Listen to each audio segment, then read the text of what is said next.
Creio que foram 3 dias muito intensos, de muito boa música, de muita aprendizagem, de muito convívio.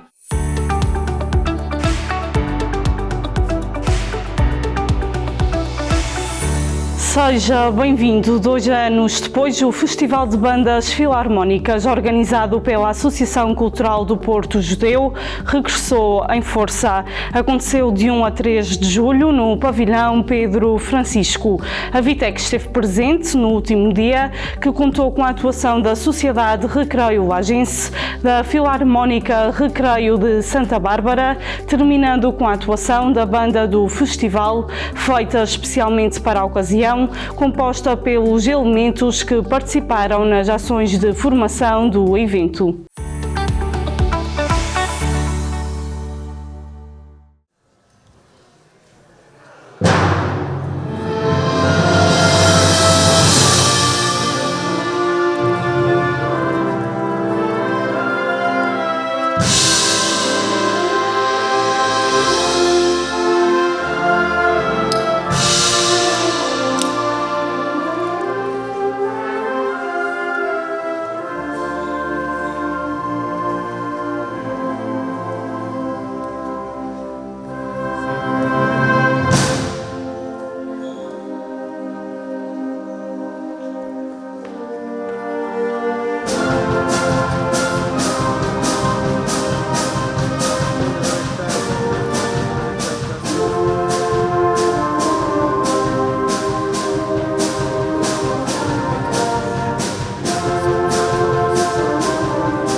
Depois da paragem devido à pandemia, o Festival de Bandas Filarmónicas, que tem como entidade promotora a Associação Cultural do Porto Judeu, regressou em força para a sua 9ª edição.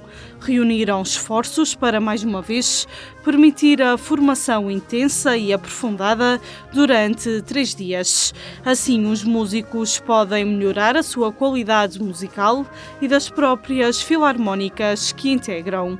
Estas instituições foram prejudicadas face à situação pandémica e viram a sua atividade parada, o que acabou por se refletir também no evento. Notou-se sobretudo na falta ou no menor número de inscrições de bandas filarmónicas. Um festival de bandas normalmente tem 13, 14 bandas filarmónicas, este ano tivemos menos. No entanto, isso também obviamente se deveu à pandemia, não é? Algumas bandas não estavam em condições ainda de arrancar e de estarem presentes por, enfim, variadas vicissitudes, mas notou-se também, ao invés, muitos formandos inscritos nas diversas oficinas, portanto acabou por contrabalançar um pouco, portanto, o menor número de bandas a atuar no festival. Formação musical e oportunidade para atuarem num contexto especial. É assim que se faz este festival, que reafirma a importância das filarmónicas nas comunidades, não só como escolas de música, como cor e vida de uma festa, mas também como serviço em prol da população, com valores transmitidos. Esta 9ª edição correu como planeada e com um balanço positivo. Creio que foram 3 dias muito intensos, de muito boa música, de muita aprendizagem, de muito convívio, porque o Festival de Bandas não tem só o lado técnico, tem também o lado lúdico, o lado recreativo, o lado humano, o lado interrelacional, que é também um plano que ficou precisamente postergado com a pandemia da Covid-19 e que aqui estamos paulatinamente a recuperar e, portanto, que o Festival de Bandas também fomenta e destaca. Casa cheia para assistir a mais um dia do evento, com a presença total de 10 bandas filarmónicas de diferentes pontos da ilha. Uma delas, a banda do festival, que reúne cerca de 80 músicos inscritos nos workshops de formação para encerrar a última noite desta 9ª edição. Geralmente nós convidamos um maestro de reconhecida reputação. Teremos Artur Roquina, maestro da Banda Militar da Força Aérea, que irá dirigir a banda, e também contamos com Jorge Almeida, trompetista de Craveira Internacional, e que, portanto, terá aqui connosco uma oportunidade também para mostrar aqui aos nossos concidadãos, aos nossos músicos, a sua arte, que ele tem vindo a levar o nome de Portugal muito longe na sua área.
Para valorizar as filarmónicas há um trabalho que tem que ser feito, principalmente junto dos mais jovens, já que trazer inovação. O facto de os jovens gostarem mais ou menos de integrarem bandas filarmónicas e de ouvirem música tocada por uma banda filarmónica está diretamente relacionada com o repertório que as bandas apresentam. Quando a banda filarmónica, por exemplo, da Associação Cultural do Porto Judeu, mudou de forma gradual o seu repertório, inovando, diversificando os estilos musicais, notou-se uma larga afluência do público de diversas gerações e que, de facto, mostravam uma afluência muito grande aos concertos da Associação Cultural. Creio que essa, de facto, é uma mais-valia e aqui o maestro da nossa banda, Francisco Rocha, tem feito um trabalho absolutamente espetacular, não posso dizer outra coisa, porque tem inovado, diversificado e com isso também fomenta o gosto dos mais jovens nas filarmónicas. O Festival de Bandas Filarmónicas terminou com a entrega de certificados de formação e de participação com desejo de regressar no próximo ano. Estiveram também presentes representantes dos 2 municípios da Ilha Terceira, da Casa do Povo e Junta de Freguesia da Vila do Porto Judeu, entre outras entidades, músicos, diretores, maestros e apoiantes das filarmónicas.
música e as filarmónicas em destaque no programa de hoje. Com as festas de verão e do Espírito Santo, estas instituições ganham ainda mais vida. É assim que me despeço, voltamos amanhã, até lá, fique bem.